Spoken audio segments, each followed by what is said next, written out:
வாழ்வை வாழவே வாழ்வை வாழவே. நான் மன்னிப்பு கேட்டுக்கொள்கிறேன். எனக்கு ஏர் இந்தியா மன்னிப்பு கேட்கும் என்று நம்பிக்கையில் மன்னிப்பு கேட்டுக்கொள்கிறேன்.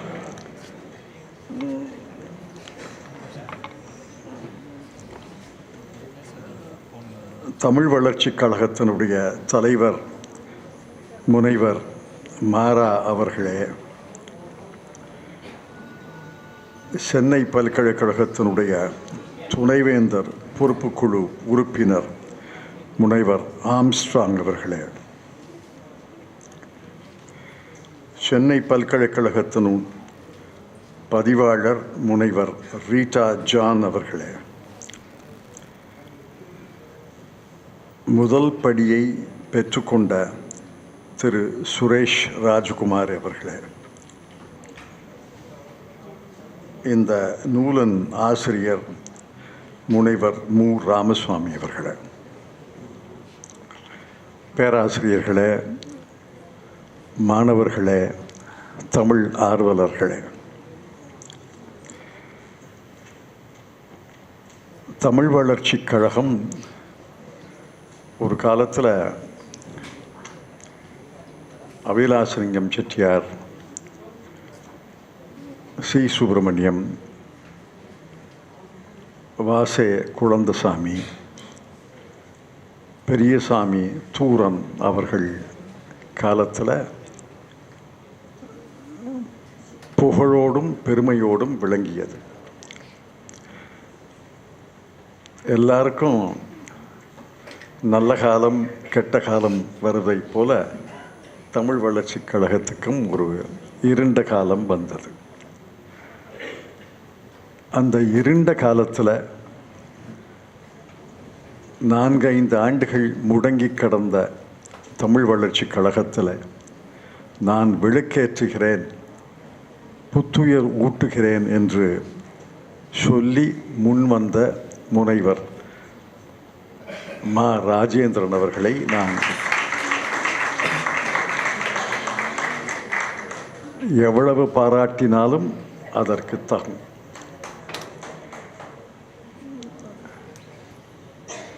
அவர் ஊக்கம், உழைப்பு, உற்சாகம் அதெல்லாம் இல்லாமல் தமிழ் வளர்ச்சிக் கழகம் புத்துயிர் பெற்றிருக்காது.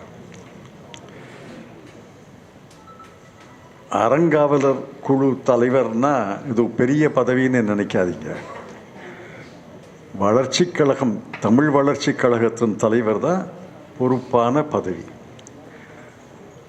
பொறுப்பான வேலைகள், பொறுப்பான பணிகள், இவ்வளவு முயற்சியும் இந்த கைகூடி வந்திருக்கன்னா இதற்கு எடுத்துக்கொண்ட நாட்கள் 7 மாதம்தான்.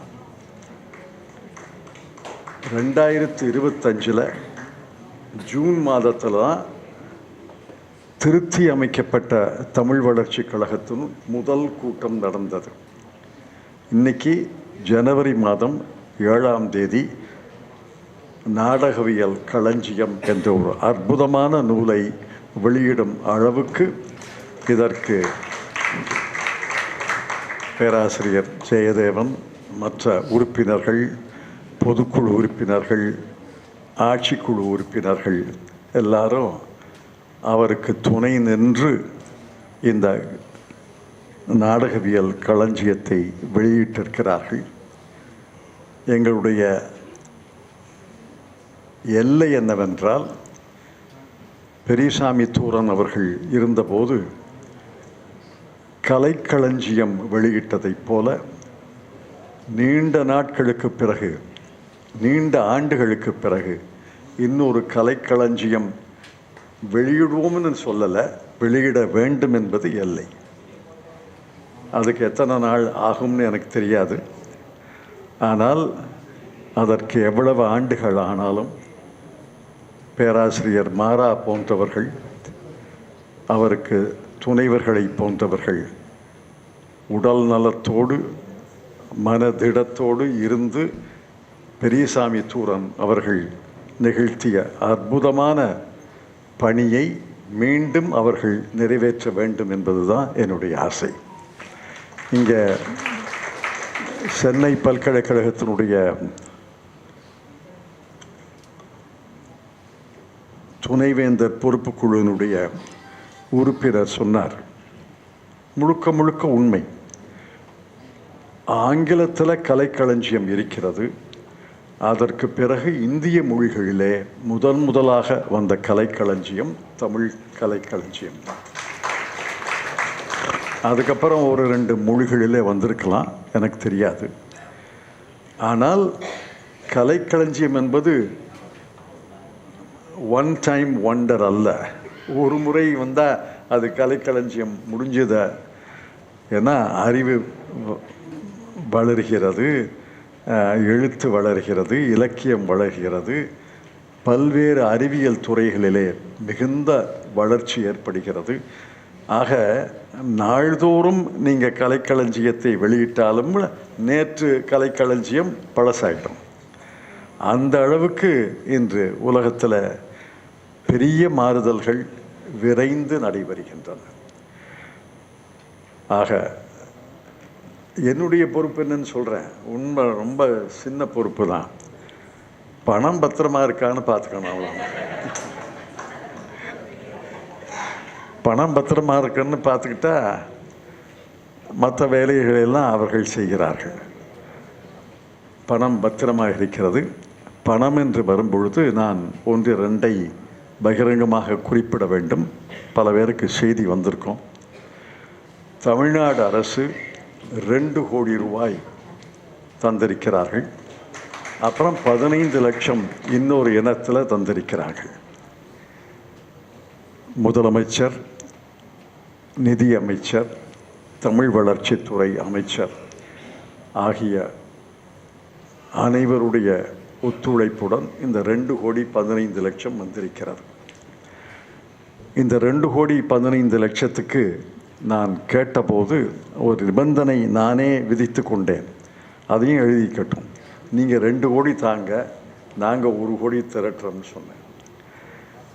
இந்த 1 கோடி திரட்டுவது என்பது பாதி கிணறை தாண்டிட்டோம். இன்னும் கொஞ்சம் பாக்கி தான் இருக்குது. பாதி கிணறை தாண்டிட்டான். இன்றைக்கி தான் பாதி கிணறை தாண்டி இருக்கோம். அதனால் ஜூன் மாதம் 2026க்குள்ளே, ஓராண்டுக்குள்ளே 1 கோடி திரட்டுகிறோம் என்று சொன்னேன். 1 கோடி திரட்டி விடுவோம் என்ற நம்பிக்கை எனக்கு இருக்கிறது. புரவலர்கள், அன்பர்கள் தாராளமாக தர வேண்டும் என்றால் நீங்கள் தரேன்னு சொல்லுங்கள், நான் வந்து வாங்கிக்கிறேன். ஆனால் இதை நிரந்தரமாக ஆக்க வேண்டும். இந்த நிதி சுமை என்று இல்லாமல், நிதிச்சுமை இல்லாமல் தமிழ் பேராசிரியர்கள், தமிழ் புலவர்கள், தமிழ் ஆர்வலர்கள், தமிழ் எழுத்தாளர்கள் தொடர்ந்து தமிழ் வளர்ச்சி கழகத்தின் பணியை செய்ய வேண்டுமென்றால் நிதிச்சுமை அவர்கள் தோளிலிருந்து எடுத்து வேறு தோளில் ஏற்றிடணும். நிதிச்சுமை இல்லாமல் செய்ய வேண்டிய வேலை, அந்த நிதிச்சுமையை பெருமளவு குறைத்திருக்கிறோம் தமிழ்நாடு அரசுடைய ஒத்துழைப்போடு. இதை தமிழ்நாடு அரசனுடைய பங்களிப்பு மிகப்பெரிய பங்களிப்பு. சும்மா கேட்டோம், உடனே சரின்ட்டாங்க. இன்னும் முதலமைச்சரை நான் நேரடியாக பார்க்கல. அமைச்சர்களே முதலமைச்சரிடம் சொல்லி இதை பணத்தை தந்துட்டாங்க. இன்னும் கனவுகள்லாம் இருக்குது, அதெல்லாம் இப்போ சொல்ல வேண்டாம். ஆனால் இதை நிரந்தரமாக நிதிச்சுமையே இல்லாமல் 100 ஆண்டுகளுக்கு தமிழ் வளர்ச்சி கழகம் இருக்க வேண்டும் என்பதுதான் என்னுடைய ஆசை. அதை ஓரளவு செய்து முடிக்க முடியும் என்ற நம்பிக்கை எங்களுக்கு இருக்கிறது. இந்த நூலை பற்றி சொல்ல வேண்டாம். நான் ஒன்றும் தமிழ் அறிஞர் அல்ல. இந்த நூலை பற்றி மதிப்புரை வழங்குவதற்கு எனக்கு தகுதி இல்லை. ஆனால் இந்த நூலை பற்றிய ஒரு அணிந்துரையை நான் மிக மதிக்கிற இந்திரா பார்த்தசாரதி சொல்லியிருக்கிறார். இந்திரா பார்த்தசாரதி தான் அண்மை காலத்தில் இந்த 20ஆம் நூற்றாண்டின் பின்பகுதியில் 21ஆம் நூற்றாண்டின் பின்பகுதியில் நிறைய நாடகங்களை எழுதி நாடகங்களை அரங்கேற்றி இருக்கிறார். டெல்லியில் அவர் பேராசிரியராக இருக்கும்போது அவருடைய நாடக ஒத்திகைக்கு நான் போனேன். அப்போ தான் முதல் நான் சந்தித்தேன். அப்புறம் தொடர்ந்து 40 ஆண்டுகளாக பழக்கம்.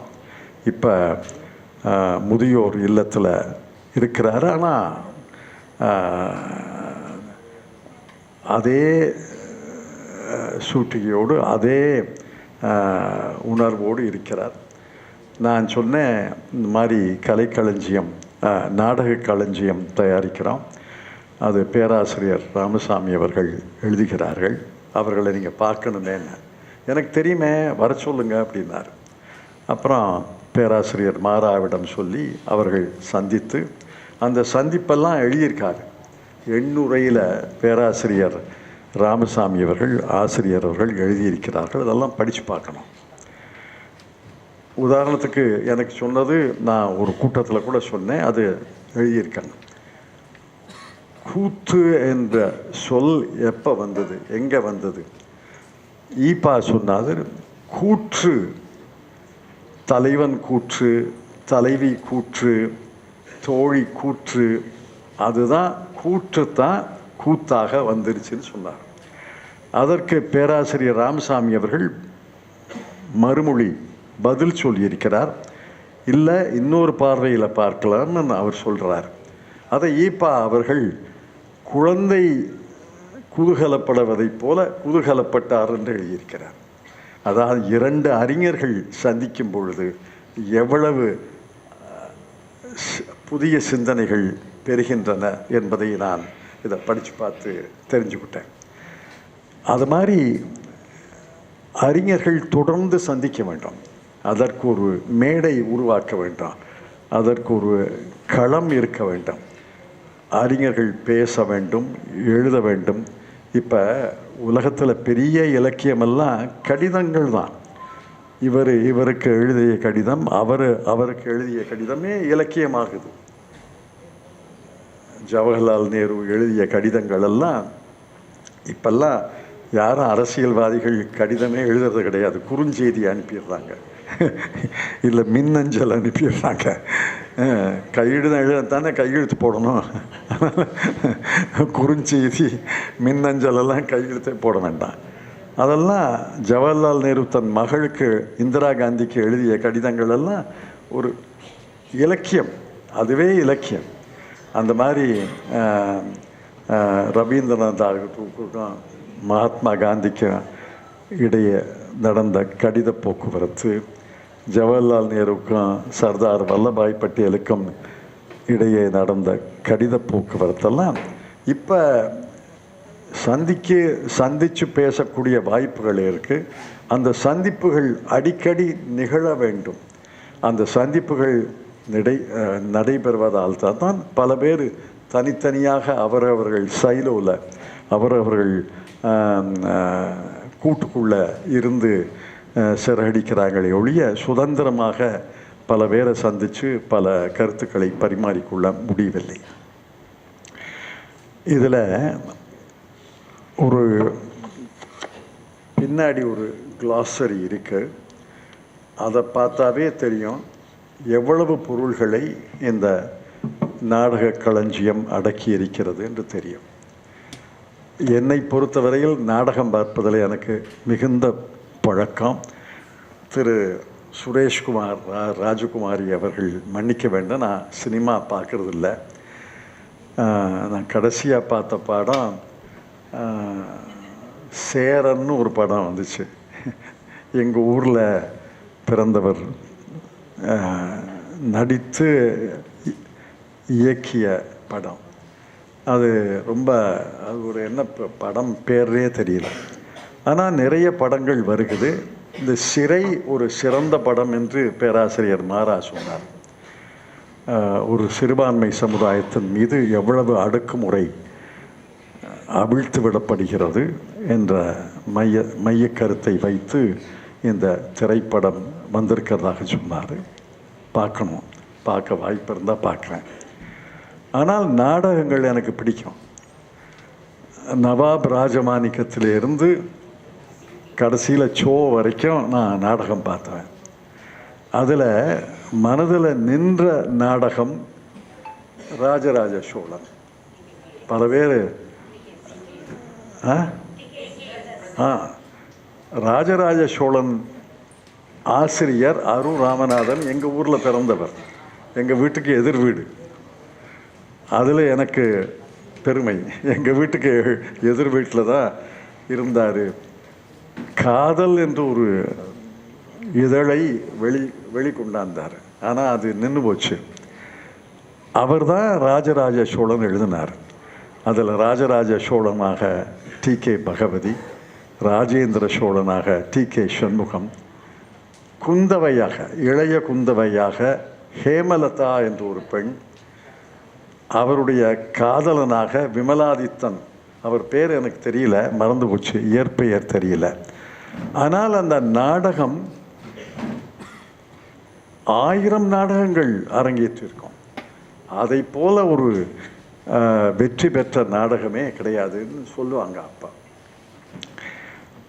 அதே மாதிரி பல நாடகங்கள் நவாப் ராஜமாணிக்கத்தில் தொடங்கி அந்த நவாப் குல்லா வச்சிருக்கனால அவருக்கு பேரே நவாப் ராஜமாணிக்கம். மேஜர் சுந்தர்ராஜன், அவர் மேஜராக நடித்ததுனால மேஜர் சுந்தர்ராஜன். பல சிறந்த நடிகர்களை உருவாக்கியது நாடகம்தான். இன்னும் சொல்லப்போனால் தமிழ்நாட்டில் அரசியல் மாறுதல், மாற்று கட்சி என்று உருவாகியதே நாடகத்தில் தான்.